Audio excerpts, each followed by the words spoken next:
नमस्कार, मैं हूं आपका होस्ट चिराग और आपका स्वागत है अस्तित्व, भय और भक्ति के चौथे एपिसोड में। और आज हम बात करने वाले हैं उस अदृश्य लड़ाई की जो सिर्फ कहानियों या पुराणों में नहीं बल्कि हमारे अंदर और हमारे चारों तरफ भी चलती रहती है। दैवीय शक्ति बनाम राक्षसी शक्तियाँ। हमारे साथ आज फिर मौजूद है एक खास मेहमान जिनके आध्यात्मिक समझ और अनुभवों ने पिछले एपिसोड में भी हमें सोचने पर मजबूर कर दिया था। प्राची गोयल जी। प्राची जी, एक बार फिर आपका स्वागत है हमारे मंच पर। Thank you so much, Chirag, once again for inviting me here.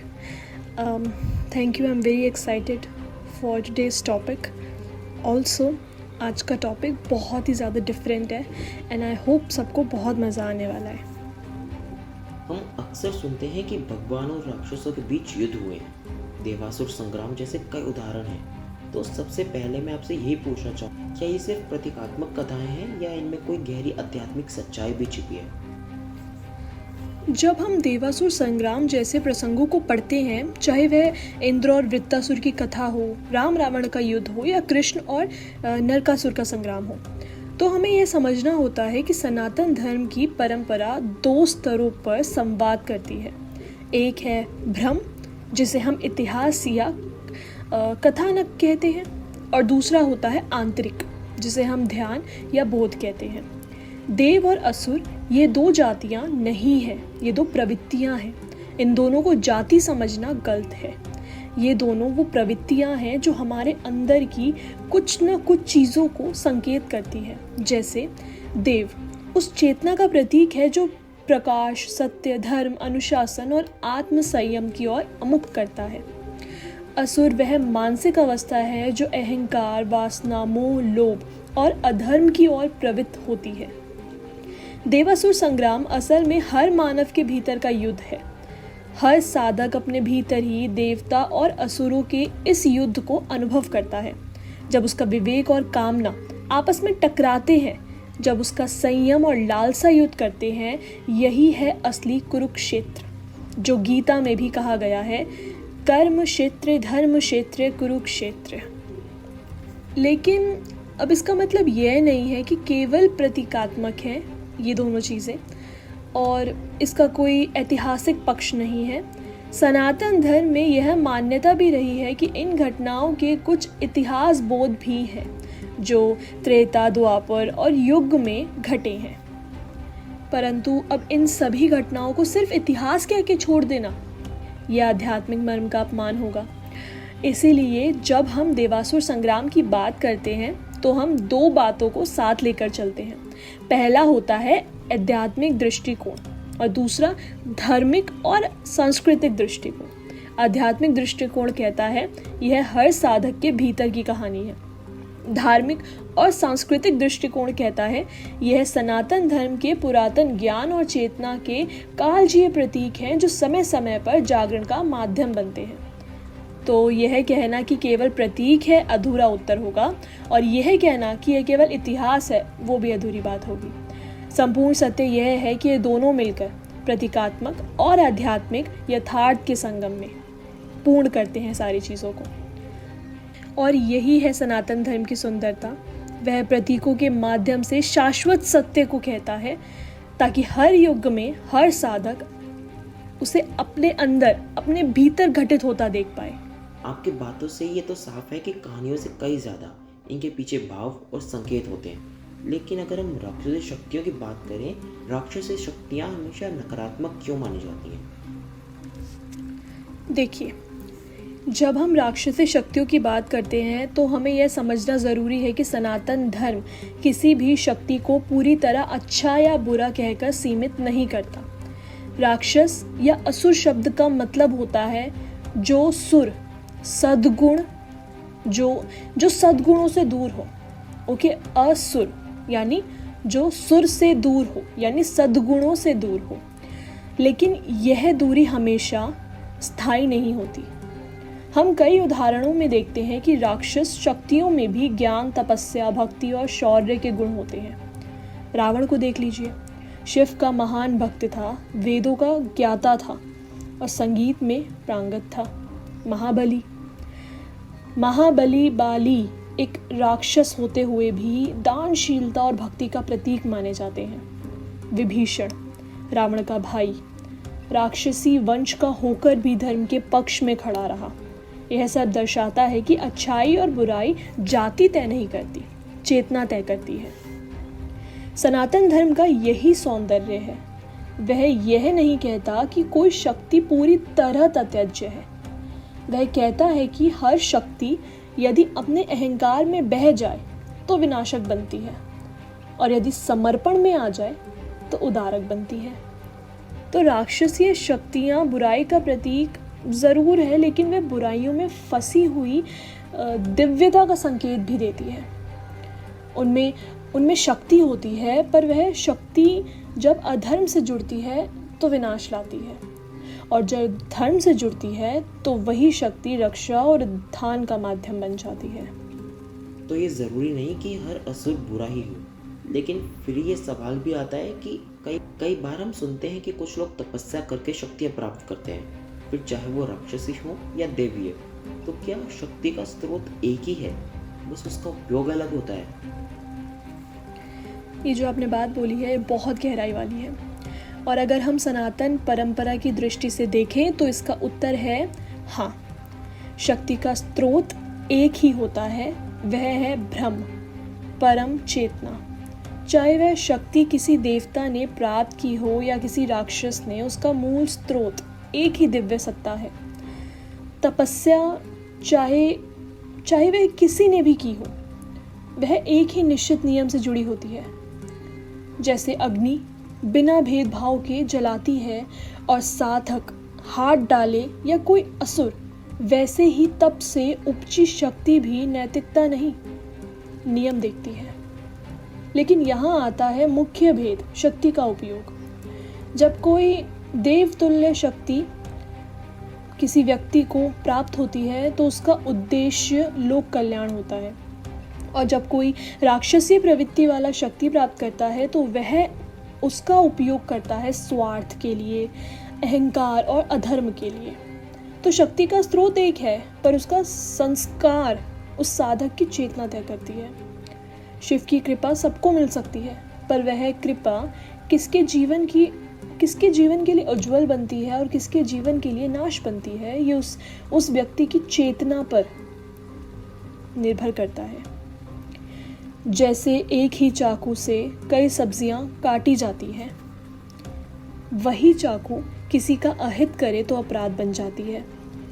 ठीक वैसे ही शक्ति को साधने की प्रक्रिया सबके लिए समान है, और उसका उपयोग भी तय करता है कि दैव्य प्रवृत्ति कहलाएगी या फिर असुर प्रवृत्ति कहलाएगी। सनातन धर्म इसी कारण से केवल शक्ति की नहीं, भावना, दृष्टिकोण और शुद्धता पर जोर देता है।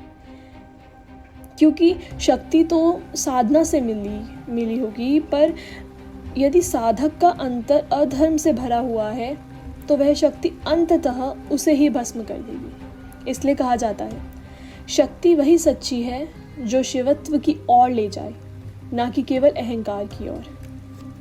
शक्तियों के उपयोग की बात आई तो एक सवाल और मन में आता है। ये शक्तियाँ हमें सुरक्षा देती हैं, लेकिन क्या वो तभी सक्रिय होती है जब हम उन पर विश्वास करते हैं? देखिए, दैवीय शक्तियाँ जैसे माँ दुर्गा, श्री हरि, विष्णु, शिव या कोई भी रूप अपने आप में स्वतंत्र, सजीव और करुणामयी है। उनकी कृपा, उनकी शक्ति किसी एक व्यक्ति की आस्था पर निर्भर नहीं होती। वह तो सृष्टि के संतुलन की रक्षा करते हैं। लेकिन जब सवाल आता है व्यक्तिगत अनुभव का, तो वहाँ आस्था एक बहुत बड़ा द्वार बन जाती है। एक उदाहरण इसमें बहुत सुंदर है सूर्य का। सूर्य तो हर किसी को रोशनी देता है, परंतु अगर कोई अपनी आंखें ही बंद कर ले तो वो रोशनी उस तक पहुंच नहीं पाती। दैव्य शक्तियाँ भी वैसी ही हैं, वो सक्रिय हैं, वह सदैव उपलब्ध हैं, लेकिन जब तक हमारे भीतर आस्था का द्वार नहीं खुलता तब तक हम उसे महसूस ही नहीं कर पाते। तो क्या कह सकते हैं कि आस्था उनकी सक्रियता की शर्त है? नहीं, आस्था उनकी उपस्थिति की अनुभूति है। दैव्य शक्तियाँ हमेशा सक्रिय रहती हैं, पर जब हमारा मन शुद्ध होता है तभी हम उससे जुड़ पाते हैं। क्या आस्था उनकी सक्रियता की शर्त है? ये सवाल कि क्या राक्षसी शक्तियाँ किसी इंसान के अंदर प्रवेश कर सकती हैं, सिर्फ किसी तांत्रिक या हॉरर कल्पना का हिस्सा नहीं है। सनातन परंपरा के अनुसार राक्षसी शक्तियाँ केवल बाहर नहीं, अंदर भी जन्म लेती हैं। लेकिन ये समझना ज़रूरी है कि राक्षसी शक्तियों का मतलब क्या है। ये हमेशा भूत प्रेत नहीं होती। उसका असली अर्थ होता है ऐसी ऊर्जा या चेतना जो व्यक्ति को अधर्म, अहंकार, हिंसा, वासना, मोह की ओर ले जाए। तो क्या ये शक्तियाँ इंसान में प्रवेश कर सकती हैं? हाँ, लेकिन उनका प्रवेश बाहर से कम, अंदर से ज़्यादा होता है, अंदर की आवृत्ति से ज़्यादा होता है। जैसे जब मन में अत्यधिक क्रोध होता है तब विवेक लुप्त हो जाता है, तब व्यक्ति राक्षसीय प्रवृत्तियों से संचालित होता है। जब कोई अपनी आत्मा की आवाज़ दबाकर केवल स्वार्थ, लालच और सत्ता की चाह में कुछ भी कर गुजरने को चाहे, तब वह राक्षसी ऊर्जा में ग्रस्त हो जाता है। कई बार किसी गहरे आघात या नकारात्मक कर्मों के कारण भी व्यक्ति की चेतना नीचे गिर जाती है, जिसको हम वाइब्रेशंस कहते हैं इंग्लिश में। तो जब वाइब्रेशंस नीचे गिर जाती हैं, कुछ भी किसी के साथ अगर बैड इंसिडेंट होता है, तब भी नेगेटिव ऊर्जाओं का, जो नेगेटिव एनर्जीज होता है, उनके लिए द्वार खुल जाते हैं। तो प्रवेश का अर्थ क्या है? चेतना का पतन, यानी वाइब्रेशंस का गिर जाना। जैसे शुद्ध जल में गंदगी तभी घुलती है जब वह खुला होता है, वैसे ही राक्षसी ऊर्जा तब पकड़ी जा सकती है जब मन असुरक्षित या फिर दिशाहीन हो। इसीलिए सनातन धर्म में सदैव कहा जाता है, मन को शुद्ध रखो, बुद्धि को जागृत रखो और आत्मा से जुड़ जाओ। तभी तुम भी नकारात्मक शक्तियों के प्रवेश से बच सकते हो। और यह भी सत्य है कि जैसे दीपक के पास अंधकार नहीं टिकता, वैसे ही जहाँ सच्चा ध्यान और ईश्वर का स्मरण होता है, वहाँ पर राक्षसी शक्तियाँ नहीं टिकती। लेकिन जब बात राक्षसी शक्तियों की होती है तो डर भी एक बहुत बड़ा पहलू बन जाता है। आस्था की भूमिका तो बेहद अहम है, लेकिन जब बात राक्षसी शक्तियों की होती है तो डर भी एक बहुत बड़ा पहलू बन जाता है। क्या राक्षसी शक्तियाँ किसी इंसान के अंदर प्रवेश कर सकती हैं, और अगर हाँ तो कैसे? जब हम पुराणों को पढ़ते हैं तो सिर्फ देवताओं की महिमा नहीं मिलती, बल्कि राक्षसों की कहानियाँ भी उतनी ही विस्तार से मिलती हैं। क्यों? क्योंकि सनातन धर्म में यह माना जाता है कि हर धर्म में परमात्मा तक पहुंचने की क्षमता, यहाँ तक कि राक्षसी आत्मा में भी है। और हाँ, हमें एक बहुत ही सुंदर और प्रेरणादायक उदाहरण मिलता है असुर राजा महाबली का। महाबली एक असुर होते हुए भी दानशीलता, विनम्रता और भक्ति का प्रतीक थे। उसका इतना बड़ा हृदय था कि जब भगवान विष्णु वामन अवतार ने उनके पास आए और 3 पग भूमि मांगी, तो बलि ने न केवल भूमि दी बल्कि अपना सर भी समर्पित कर दिया, ताकि विष्णु तीसरा पांव वहां रख पाए। यह बलिदान सिर्फ एक कथा नहीं है, यह दर्शाता है कि असुर केवल जन्म से तय नहीं होते, वह कर्मों से भी तय होते हैं। और क्या हुआ मतलब इसका परिमाण क्या हुआ देखा जाए तो भगवान विष्णु ने महाबली को पाताल लोक का राजा तो बनाया, साथ ही वचन दिया कि वह स्वयं उसकी द्वार पर पहरेदारी करेंगे। कहीं ना कहीं यह देवता समान स्थान है। इतना ही नहीं, केरल में आज भी ओणम का त्योहार महाबली की स्मृति में मनाया जाता है, जो दिखाता है कि एक असुर भी श्रद्धा और भक्ति का अमृत पा सकता है। यह सिर्फ एक कहानी नहीं, एक प्रतीक है कि जब कोई अहंकार छोड़कर समर्पण करता है तो वह देवताओं को या देवता समान बन जाता है। इसलिए सनातन धर्म किसी को शाश्वत पापी नहीं मानता। यह कहता है हर जीव में परमात्मा का अंश है, बस उसे जागृत करने की आवश्यकता है। मन, विचार और भावनाओं पर इनका असर होता है। और अगर हम पुराणों की बात करें तो हमने देवताओं के अवतारों के साथ साथ असुरों की भी डिटेल्ड कहानियाँ पढ़ी हैं। क्या आप कोई ऐसा उदाहरण देना चाहेंगे जहाँ एक राक्षस बाद में देवता बना हो, या उसका अंत बहुत सिंबॉलिक रहा हो?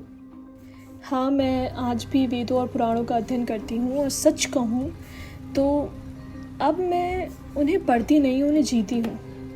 क्योंकि जितना हम बाहर की लड़ाइयों को खोजते हैं, उतना ही महसूस होता है कि देव असुर के युद्ध बाहरी नहीं, आंतरिक है। हर दिन, हर निर्णय में एक तरफ देवता खड़े होते हैं, विवेक, करुणा, क्षमा, भक्ति, समर्पण, और दूसरी तरफ असुर की गूंज होती है, अहंकार, लालच, मोह, क्रोध। कई बार आपने वो टीवी सीरियल्स में या टीवीज़ में सीन देखे होंगे कि एक इंसान खड़ा है, वो द्वंद्व में है और उसके दोनों कंधों पे एक राक्षस बैठा होता है, एक देवता उसको बताता है कि क्या अच्छा करना चाहिए, छोड़ दो, और असुर बताता है कि वही सब चीज़ें हैं, यही आंतरिक लड़ाइयाँ हैं, यही देवता असुर है। वेद और पुराणों में कोई बीते ज़माने की कहानी नहीं है, वह एक मानव मानस का नक्शा है।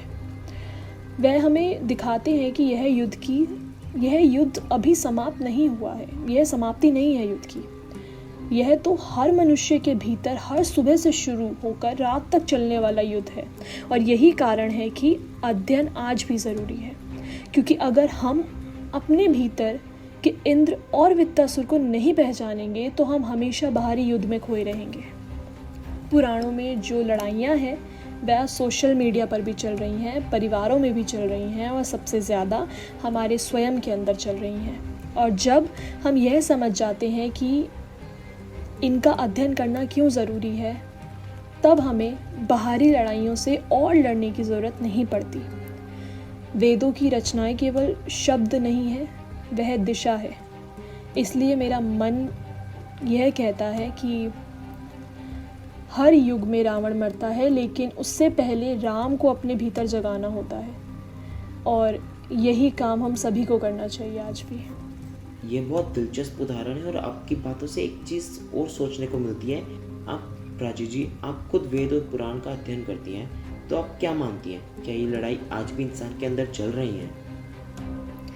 ये जो आपका सवाल है कि क्या माँ दुर्गा, काली, लक्ष्मी के रूप में राक्षसी शक्तियों के खिलाफ हमारे विश्वास का प्रतीक है, तो इसका उत्तर होगा हाँ, बिल्कुल, बल्कि उससे भी कहीं ज़्यादा। भारत में शक्तियों की पूजा सिर्फ देवियों की मूर्तियों के नीचे फूल चढ़ाना नहीं है, यह उस चेतना को प्रणाम करना है जो हर दिन हमारे भीतर नकारात्मक ऊर्जाओं से लड़ती है। माँ दुर्गा, जब जब असुर शक्तियाँ जैसे महिषासुर, चंडमुंड के सर उठते हैं, माँ दुर्गा उनका संहार करती है। लेकिन इन असुरों का मतलब केवल कोई दैहिक राक्षस नहीं है, वह हमारे भीतर का अहंकार, लालच और भय है। माँ काली, वह समय की तीव्रात्मक शक्ति है। उनका तांडव असुर के खिलाफ नहीं है, मनुष्य के अंदर की अंधकार में चेतना के खिलाफ होता है। जब भीतर का राक्षस नियंत्रण से बाहर हो जाता है ना, तब काली माँ आके उनको मुक्त कर देती है। माँ लक्ष्मी सिर्फ धन की देवी नहीं है, बल्कि सद्भाव, सौंदर्य और संतुलित जीवन की शक्ति है। जब हमारे अंदर की इच्छाएं बहुत ज़्यादा तीव्र होने लगती हैं, तब वह आके धर्मपूर्ण समृद्धि की ओर हमें ले जाती हैं। इसीलिए ये सारे रूप, दुर्गा, काली, लक्ष्मी, हमारे विश्वास की जीवंत मूर्तियां हैं जो राक्षस शक्तियों को एक एक करके संहार करती हैं और मातृशक्ति उसे परास्त कर देती है। इसीलिए जब हम माँ की आरती करते हैं, मंत्र बोलते हैं, तो असल में हम अपने अंदर, हम अपने भीतर के लिए कहते हैं, हे शक्ति, मुझे वह साहस दो कि मैं अपने भीतर के सभी राक्षसों से लड़ पाऊँ, अपनी सारी इच्छाओं को नियंत्रित कर पाऊँ, और जो भी राक्षस मेरे भीतर जन्म ले, मैं उनका संहार कर पाऊँ। अगर ये लड़ाई आज भी है, तो इसका प्रभाव समाज पर और हमारी मान्यताओं पर भी जरूर पड़ता होगा। भारत में शक्ति की पूजा कई रूपों में होती है। माँ दुर्गा, काली, लक्ष्मी, ये सारे रूप राक्षसी शक्तियों के खिलाफ हमारे विश्वास को रिप्रेजेंट करती हैं। इन रूपों की व्याख्या इतनी शक्तिशाली है, और जब जब अधर्म बढ़ता है, तब ऐसा कहा जाता है कि जब संसार में अधर्म बढ़ता है, तब भगवान किसी रूप में अवतरित होते हैं, जैसे नरसिंह अवतार, माँ दुर्गा का रूप आदि। क्या ये सब स्पिरिचुअल सिंबोलिज्म है, या सच में ऐसी कोई शक्ति बार बार हस्तक्षेप करती है?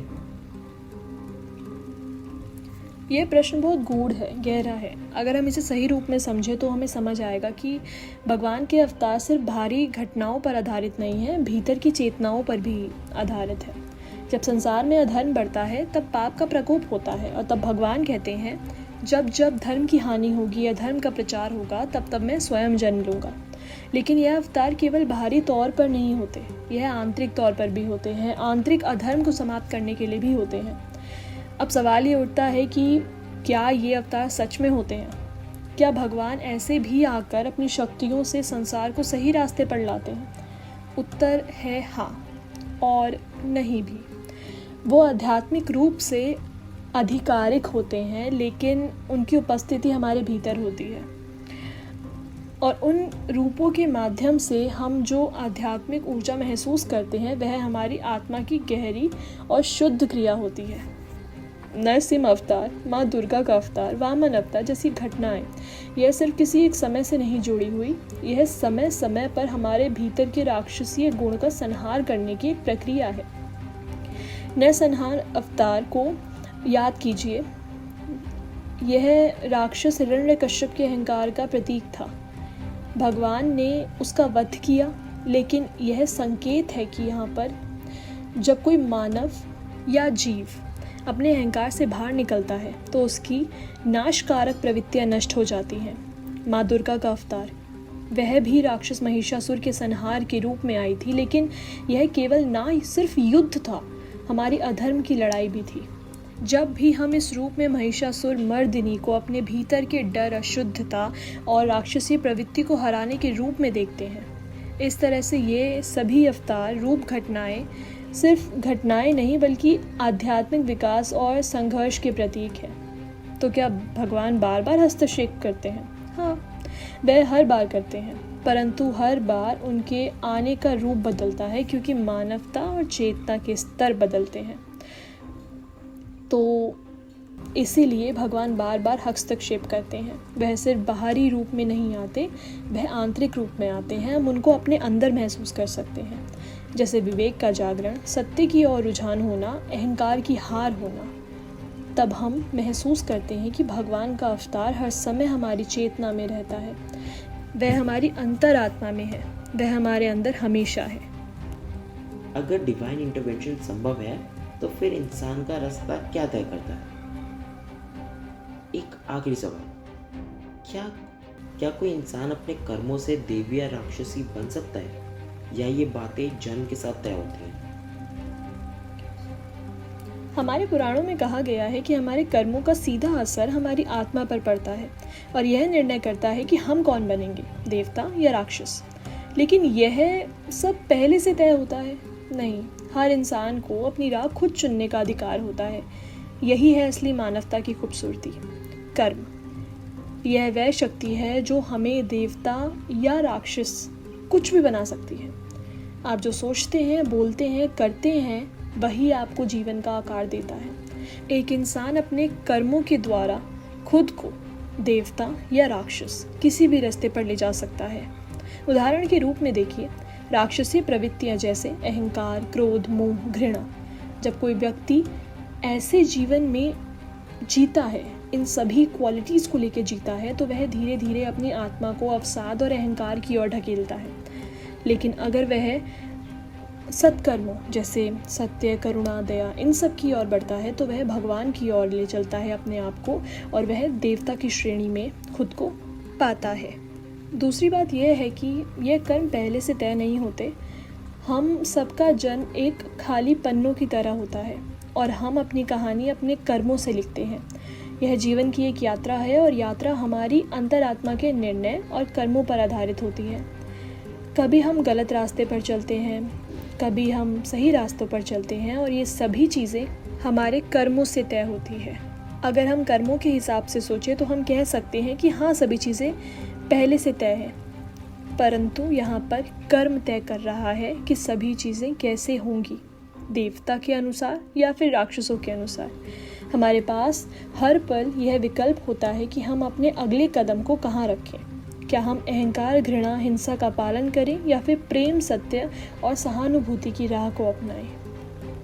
बहुत खूबसूरत और गहरी बातें कही आपने प्राची जी। ये एपिसोड भी हमारी आत्मा के कई लेयर्स को छू गया और आप सभी सुनने वालों को भी दिल से शुक्रिया जो हर एपिसोड में जुड़े रहते हैं और सोचते हैं हमारे साथ। एक बार फिर मिलेंगे एक नए और रोमांचक विषय के साथ। तब तक जुड़े रहिए अस्तित्व, भय और भक्ति के साथ। तब तक सतर्क रहिए और याद रखिए, कुछ रहस्य कभी कभी सच्चे होते हैं। अगर आपको ये पॉडकास्ट पसंद आया तो इसे शेयर करें और हमें फॉलो करें।